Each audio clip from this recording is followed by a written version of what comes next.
every single Israeli government. It's always been headed by, and the cabinet has been filled by people who are Ashkenazi. They're not Semites. They don't come from the region. They're Eastern Europeans. They're Jews from Europe. They just don't come from this region. I don't know when they converted or whatever, but the point is that they don't come from the region. And even if they did, like let's say you're a Zionist. Let's say you actually believe, yes, this is the land of the Jews. These people are not Jewish. They are not Jewish in the sense that you think they are. They have adopted a religion from the Middle East. That doesn't mean they are the original Hebrews or people that lived there 3,000 years ago. Ironically, if you're looking for the people that lived there 3,000 years ago, guess what? They're still there. They're called Palestinians. Maybe today some of them are Christian. Maybe some of them are Muslim. But they are the original people of this land. And you're killing them and butchering them. So what does that make you? Right? Not to mention the fact, this is why we call Arabs and Palestinians Semites, because they're Semites. They come from this region. So, these people are not Semites. The Israelis are not Semites, and they are butchering actual Semites and then calling the real Semites anti-Semitic. I mean, what is that?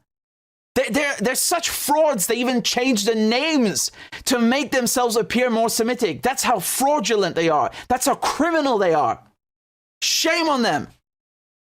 Malikovsky, what a wanker. Again, YouTube demonetized my channel because I'm not allowed to say naughty things about Israel. Telling the truth is forbidden. So if you are able to donate a few dollars on PayPal or on a monthly basis on Patreon, please consider doing it, because it would really help me continue my journalism and support independent media. So I'd be very grateful. And the links are in the description and also in the chat. Thank you guys very much again for all your donations and all your kind comments. I appreciate it very much. So there's a pattern in history that I noticed, because I hadn't heretofore realized that many not British, Israeli prime ministers had changed their names. But there was a part in history where I remember learning about a certain revolution, and a lot of these guys changed their names. And I'm trying to remember, it had something to do with the White Russians, and the Bolsheviks, and the Mensheviks. Oh, the Bolshevik Revolution, right? Vladimir Lenin, that wasn't his name, right? Joseph Stalin, that wasn't his name. There's a bunch of guys that changed their name, and it was like a thing. And I noticed that same thing in the creation of the Zionist era, like Ben Gurion, right? These sort of names, they carry a more Middle Eastern weight than probably their Polish names or Austrian names or these other Eastern European names. So that does makes sense. It just doesn't make sense why they wouldn't disclose it. Why does no one talk about BB being from Philadelphia, having American roots? Maybe he was sent there to do what he's doing now. There are some connections. BB did have a godfather. And we'll get to that in a second, but I want to get to Scott and see if he had any thoughts on what we were just perusing before we get into the Godfather.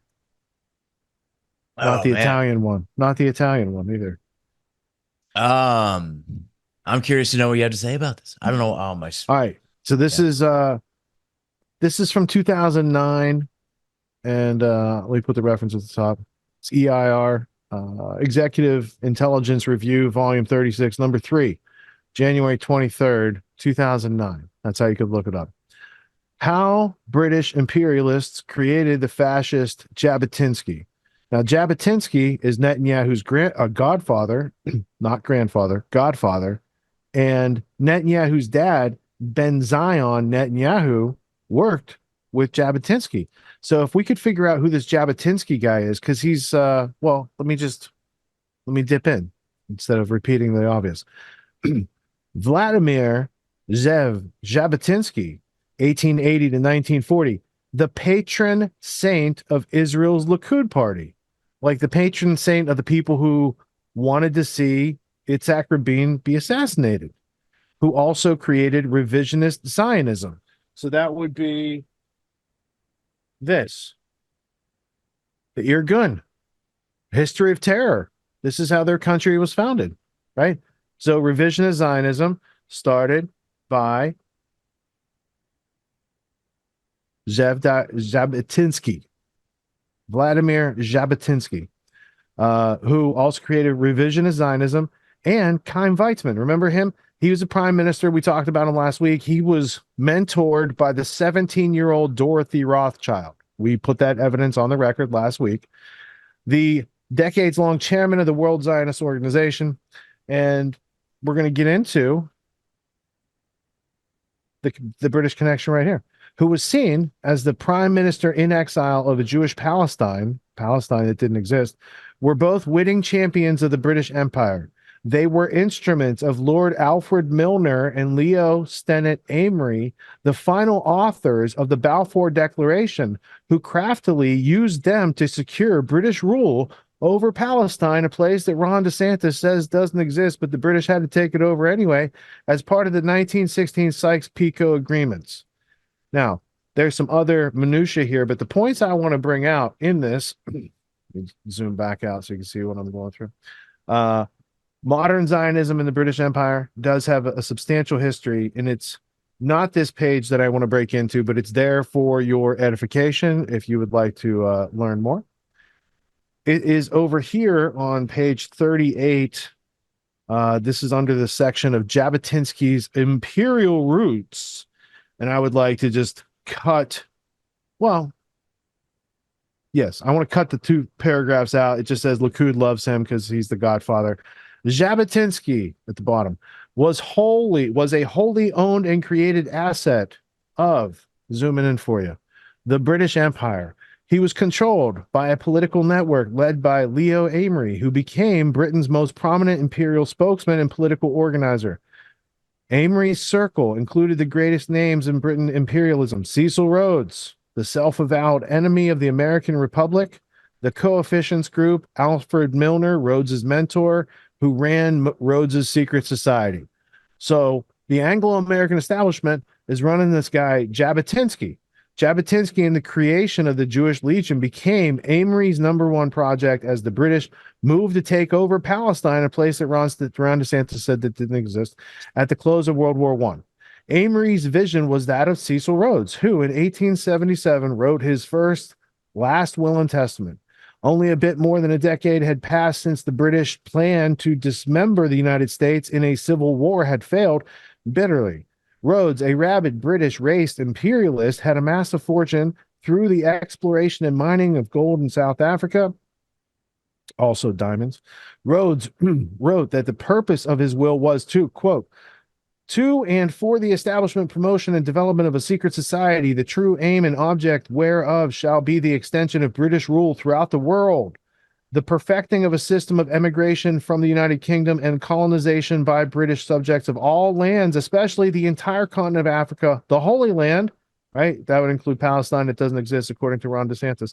So anyway, it goes down, it continues on. Rhodes' Secret Society, the intricacies of how it operated and are detailed in Carol Quigley's The Anglo-American Establishment and Tragedy and Hope, A History of the World in Our Time. Quigley describes the British power elite and the purpose of the turn of the century. So anyway, those same people, they, them, those who can easily be named and have been named for years, are behind the creation of the party that is presently empowering Mr. Netanyahu to do the genocide thing continually. And let me just go down to this part here. From the Jewish Legion to Berchtesgaden, that means Nazis. They're working with the Nazis. These guys that are working Jabotinsky, they're also working with Hitler, which is interesting because they keep saying Hamas is Hitler and stuff like that. In August 1935, more than a year after Hitler's Night of the Long Knives, his purge of the Nazi Party, where they got rid of some of their own people, and only 2 months after the signing of the British-German naval agreement that allowed Germany to rebuild its navy, big deal, Amory met with Hitler. Amory gave Hitler his advice on how to strengthen the German economy. Amory's diary, dated August 13, 1935, reads as follows. And he details the meeting with Hitler and the Nazis. These are the same guys that created what is today the Likud Party. So when we talk about Zionism during the Holocaust, it's not just a couple Zionists working with Hitler. It's the people who put the Zionists in power and put Palestine up for for ransom or whatever they're doing with it. You also have later in this article, both Weitzman, who was, again, mentored by 17-year-old Rothschild, Dorothy Rothschild, and Jabotinsky were steered by British intelligence operatives who were Christian Zionists. Weitzman's confidant, and the only non-Jewish member of the Palestine executive was Blanche Baffy Dugdale. Dugdale was the go-between for Weitzman and the British royal family and Anglo-Dutch elites. Trained as a naval intelligence expert during World War II, she founded the League of Nations Union. Right, so this woman right here, Blanche Dugdale, that's interesting. That she's this go-between. She's Weitzman's confidant. She's working with Christian Zionists. Because do you know that Tiny Mustache Man, he wrote his book in German, and the rest of the world doesn't read German, so people couldn't read his book. But thanks to Blanche, let me just type it in over here. I'm going to just type in Dugdale into the history blueprint. Dugdale, Edgar, and Blanche, Balfour, Dugdale. Now, let me just check the names and make sure they're the same before I go dragging her through the mud. Blanche, Baffy, Dugdale. Dugdale, Blanche, Balfour. Okay. All right, so we're going to go with it. She and her husband bring Mein Kampf into English in 1925. So they can't make a big deal about Tiny Mustache's man agenda until it's in English for people to read. And the same people that brought the Zionists to power also brought Mein Kampf into English. Can you hear me in the back? Maybe you should read some history. Jesus Christ. Oh, we can't even say that. That's probably anti-Semitic too. We're getting ourselves into the Baffy Taffy here with Dugdale. So anyway, fact inconvenient to what ruling elites want to tell you about how the world works. You run a state, have at it. I'll be the forensic historian, and we'll both do our thing, right? So I'll stay out of telling people how to run states, maybe, and you tell people like maybe to watch Grand Theft World. That'd be great. That'd be happier. So the fact that MI6 is running the guy that's BB's godfather, and that his dad worked for Jabotinsky, and there's a whole bunch, like all the terrorism, all the revisionist Zionism that bombed the King David Hotel, it comes from Jabotinsky, and thus from the people who created the Israel-Palestine situation in the first place, starting back in the 1840s when they started making plans to colonize a place that Ron DeSantis says doesn't exist and never existed. So why would you have to colonize it, bro? Where would people in Europe have moved to if it wasn't to Palestine? I don't know. Some of those arguments, I think the audience needs to be emboldened with facts so they can stand up to it and not just be subject to it. Because if you don't know any better, DeSantis sounds very authoritative. Yeah, absolutely. What was that reference for that? We were just going over there, because that had a lot of good information in it. Oh, let me put it back on here. Sorry, I have it in PDF too. I'd have to find it. But just if you just type in, okay, this title, LD's got it there in the chat. We could put it in the members area and the notes and whatnot. But this is the King David Hotel logo. He's there in front of the thing that they bombed to get their country in the first place. And many of the original terrorists later became prime ministers of that country. So for them to always act like they're the only democracy in the Middle East and Hamas is terrorists, all this other stuff, it's like, bro, you guys set the tone and created the State of Terror, which is a book you can't get for less than $200 because it has the evidence on this type of stuff, which is why we have the browser over here and we have the Internet Archive, thankfully, how terrorism created modern Israel. What makes the Grand Theft World podcast unique, invigorating, exciting, and informative? Most other podcasts out there are either doing straight up interviews or they're just covering the daily news. They're covering current events from the day they happened. And that is effective. It's useful. It's a great starting point. And then sometimes these current events change during the week past the first story. So we like to give it a little time. You have to wait till some of the dust settles on these stories in order to give them accurate coverage. And the other thing that's really missing in the media landscape is covering the articles that are coming out every day. That's great. That's necessary. But who's bringing in contextual history so that you can understand what has been going on for decades and decades to lead up to the machinations and actions that we see unfolding today? So what we do here on the podcast is we cover current events. Many of these things are censored, but we wait about a week. As a forensic historian, I focused mainly through my career on the history of globalism and collectivism and things that they call maybe the New World Order. There's a lot of facts to these sort of circumstances, groups, events, activities, working groups that they've had over time. So for Grand Theft World listeners, we not only break down the current events, most of which that are censored during the week, we provide you with contextual history, we give you the source notes, the references, we do deep dives, and this really empowers you with an understanding of context and history so that you can make more informed decisions in your life. There's also a community, a membership where you guys can actually ask questions and we can get into the show and we can share evidence. And there's a town hall weekly for Grand Theft World for those who listen to it and are interested in covering the stories that we don't get to during a 6-hour show.